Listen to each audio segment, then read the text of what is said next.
Hi, SL ടോക്സിൻ്റെ മറ്റൊരു വീഡിയോയിലേക്ക് എല്ലാവർക്കും സ്വാഗതം. നമ്മൾ പല റിലേഷൻഷിപ്പിലും ഉണ്ടാകുന്ന ഒരു കാര്യം എന്താ വെച്ച് കഴിഞ്ഞാൽ ട്രസ്റ്റ് നഷ്ടമാവുക എന്നുള്ളതാണ്. വിശ്വാസം നഷ്ടമാവും. അത് ചിലപ്പോൾ ഒരാളുടെ ഭാഗത്തു നിന്നുള്ള മിസ്റ്റേക്ക് കൊണ്ടായിരിക്കാം, അല്ലെങ്കിൽ മിസ്അണ്ടർസ്റ്റാൻഡിങ് കൊണ്ടായിരിക്കാം. അപ്പോൾ എങ്ങനെയാണെങ്കിലും ഒരു ട്രസ്റ്റ് നഷ്ടമായി കഴിഞ്ഞാൽ അത് വീണ്ടെടുക്കാൻ കുറച്ച് പ്രയാസമാണ്, എന്നാൽ വീണ്ടെടുക്കാൻ പറ്റുകയും ചെയ്യും. സോ ട്രസ്റ്റ് റീബിൽഡ് ചെയ്യാൻ പറ്റുമോ എന്ന് ചോദിക്കുന്ന ഒരു ക്വസ്റ്റ്യൻ്റെ ആൻസർ എന്ന് പറയുന്നത് പറ്റും എന്നുള്ളതാണ്. പക്ഷേ എങ്ങനെ? ഇത് പലരുടെയും മനസ്സിൽ വരാറുണ്ട്, എങ്ങനെ അത് ഓക്കെ ആയി കൊണ്ടുവരും എന്നുള്ളത്. അപ്പം അങ്ങനെ നിങ്ങൾക്കിടയിൽ ചെറിയൊരു വിശ്വാസക്കുറവൊക്കെ വന്നിട്ടുണ്ടെങ്കിൽ, അങ്ങനെ ഒരു സ്നേഹക്കുറവൊക്കെ ഫീൽ ചെയ്യുന്നുണ്ടെങ്കിൽ, അതൊക്കെ മാറ്റിയെടുക്കാൻ വേണ്ടിയിട്ട്, ആ ഒരു വിശ്വാസം വീണ്ടെടുക്കാൻ വേണ്ടിയിട്ട് ആഗ്രഹിക്കുന്ന ആളുകളാണെങ്കിൽ ഞാൻ ഇന്ന് പറയാൻ പോകുന്ന കാര്യങ്ങൾ ഒന്ന് ഫോളോ ചെയ്യാനായിട്ട് ശ്രമിക്കുക. എന്തൊക്കെയാണെന്നുള്ളത് നമുക്ക് നോക്കാം. ഇതിൽ ഒന്നാമത്തെ കാര്യം എന്ന് പറയുന്നത്, നിങ്ങൾക്ക് എത്ര ടൈം എടുക്കും ഈ ഒരു ട്രസ്റ്റ് റീബിൽഡ് ചെയ്യാൻ എന്നുള്ളത് മനസ്സിലാക്കുക എന്നുള്ളതാണ്.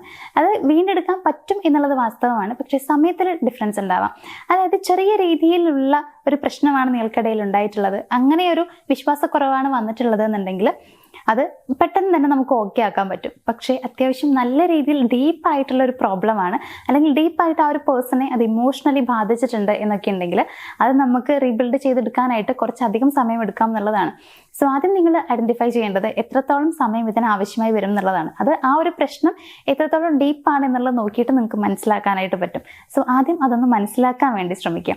അതല്ലാതെ നമ്മളെപ്പോഴും ചെയ്യുന്നൊരു കാര്യമുണ്ട്, ആ ഒരു പ്രശ്നം ഏകദേശം നമ്മളുടെ മനസ്സിൽ നിന്ന് പോയിട്ടുണ്ടാകും. അപ്പോൾ നമ്മൾ വിചാരിക്കും അവർ ഓക്കെ ആയിട്ടുണ്ടാവും എന്നൊക്കെ വിചാരിക്കുന്നുണ്ടാവും. പക്ഷെ അവർ പഴയ പോലെ സംസാരിക്കുന്നുണ്ടാവില്ല, പഴയ രീതിയിൽ ആ റിലേഷൻഷിപ്പ് മുന്നോട്ട് പോകുന്നുണ്ടാവില്ല. അപ്പം നിങ്ങൾക്ക് പെട്ടെന്ന് ദേഷ്യം വരും, ഇത് ഞാൻ പെട്ടെന്ന് ഓക്കെ ആയല്ലോ, അവരെന്ത് ഓക്കെ ആവാത്തത്, അപ്പോൾ അവർക്ക് തന്നെ ഇഷ്ടമല്ലേ, അല്ലെങ്കിൽ റിലേഷൻഷിപ്പ് വേണ്ടെന്നൊക്കെ തോന്നുന്നുണ്ടോ എന്നൊക്കെ നമ്മൾ വിചാരിക്കും. സത്യാവസ്ഥ അതൊന്നും ആയിരിക്കില്ല.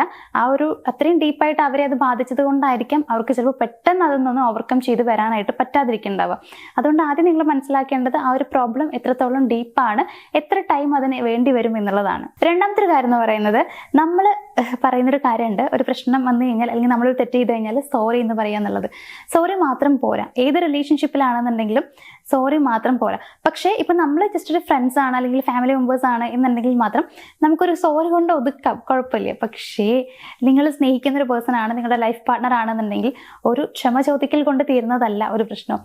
ഒരു ക്ഷമ ചോദിക്കൽ മാത്രം പോരാ എന്നുള്ളതാണ് ഞാൻ ഉദ്ദേശിക്കുന്നത്. മാറ്റം നിങ്ങൾ കാണിച്ചു കൊടുക്കുക എന്നുള്ളതാണ്.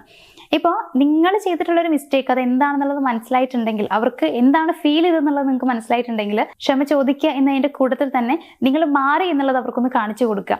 അതായത് ആ ഒരു സ്വഭാവമേ മാറ്റിയ രീതിയിൽ വേണം നിങ്ങൾ പെരുമാറാനായിട്ട്. അവിടെ നിന്ന് ഇങ്ങോട്ടും അങ്ങനെ തന്നെ ആയിരിക്കണം. അവർ സോറി പറയുന്നുണ്ടെങ്കിൽ ആ സോറിയിൽ മാത്രം നിങ്ങൾ നിൽക്കരുത്, ഒതുങ്ങരുത്. നേരെ മറിച്ച് അവർ ആ പറഞ്ഞിട്ടുള്ള ഒരു ക്യാരക്ടർ മാറുന്നുണ്ടോ, ചേഞ്ച് കൊണ്ടുവരാൻ അവർ തയ്യാറാവുന്നുണ്ടോ എന്നുള്ളത് നിങ്ങളൊന്ന് ചെക്ക് ചെയ്യുക. എങ്കിൽ മാത്രം നിങ്ങൾ കൂടുതൽ അങ്ങോട്ട് വിശ്വസിച്ചാൽ മതി എന്നുള്ളതാണ്. സോ ചേഞ്ച് വരുത്താൻ കൂടി ശ്രമിക്കുക. മൂന്നാമത്തെ ഒരു കാര്യം എന്ന് പറയുന്നത്, എക്സ്ക്യൂസ് പറഞ്ഞു കഴിഞ്ഞാൽ ഒരിക്കലും നിങ്ങൾക്ക് ട്രസ്റ്റ് റീബിൽഡ് ചെയ്തെടുക്കാൻ പറ്റില്ല എന്നുള്ളതാണ്.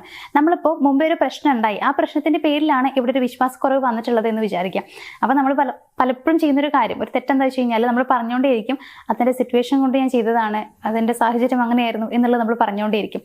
അങ്ങനെ പറഞ്ഞുകൊണ്ടിരുന്നത് കൊണ്ട് ഒരു കാര്യവുമില്ല.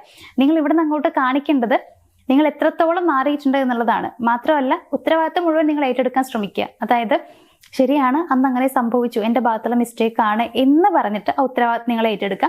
അതിൻ്റെ കൂട്ടത്തിൽ ഇനി അങ്ങോട്ട് ഈ റിലേഷൻഷിപ്പിന് വേണ്ടിയിട്ട് നിങ്ങൾ മാക്സിമം എഫേർട്ട് എടുക്കുക എന്നുള്ളതാണ്. ഇനി അങ്ങോട്ട് ഫുള്ള് നിങ്ങൾ ഈ റിലേഷൻഷിപ്പിന് വേണ്ടിയിട്ട് ഓരോ സമയത്തും ഇതിനെക്കുറിച്ച് ആലോചിക്കുക, അല്ലെങ്കിൽ ഇത് മുന്നോട്ട് കൊണ്ടുപോകാൻ വേണ്ടി ട്രൈ ചെയ്യുക. അവരെ നല്ല രീതിയിൽ, അവരെ ഹാപ്പി ആക്കാൻ വേണ്ട കാര്യങ്ങൾ ചെയ്യുക.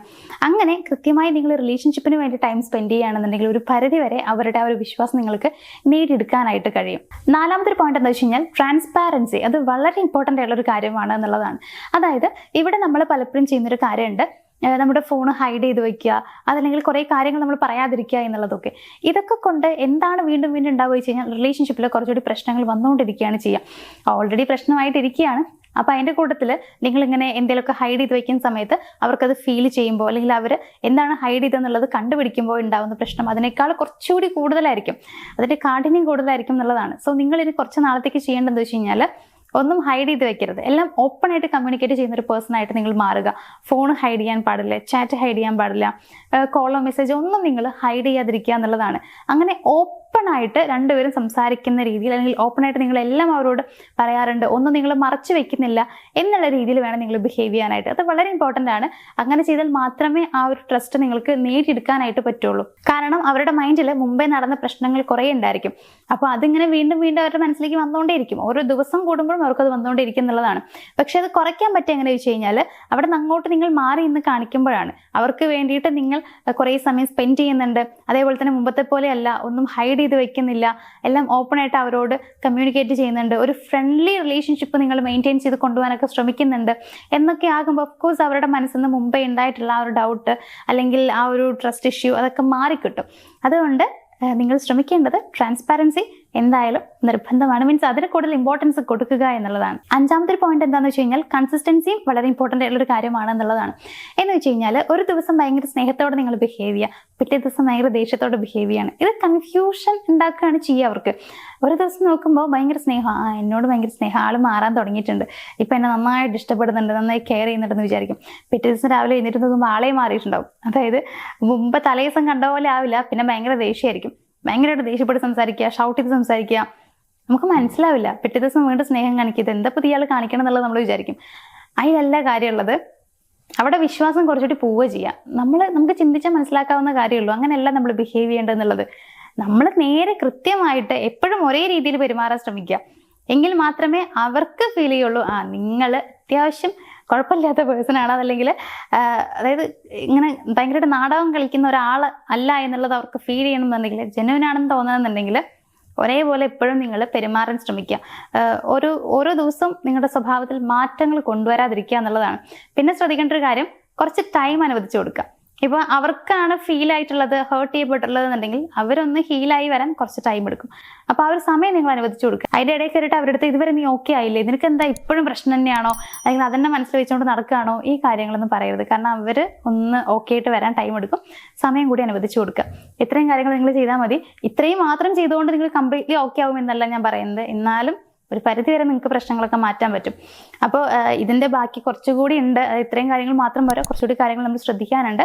അത് ഞാൻ മറ്റൊരു വീഡിയോയിൽ ചെയ്യാം. എന്തായാലും ഈ പറഞ്ഞ കാര്യങ്ങൾ നിങ്ങൾ ഫോളോ ചെയ്യാനായിട്ട് ശ്രമിക്കാം. അതേപോലെ നിങ്ങളുടെ റിലേഷൻഷിപ്പിൽ എന്തെങ്കിലുമൊക്കെ പ്രശ്നങ്ങൾ നിങ്ങൾ ഫേസ് ചെയ്യുന്നുണ്ടെങ്കിൽ അതിനുള്ള സൊല്യൂഷൻ ആവശ്യമാണെന്ന് തോന്നുന്ന ആളുകൾ സ്ക്രീനിൽ കാണുന്ന നമ്പറിലേക്ക് ഒന്ന് കോൺടാക്ട് ചെയ്യാം. അപ്പോൾ നമുക്ക് മറ്റൊരു വീഡിയോയിൽ കാണാം. താങ്ക്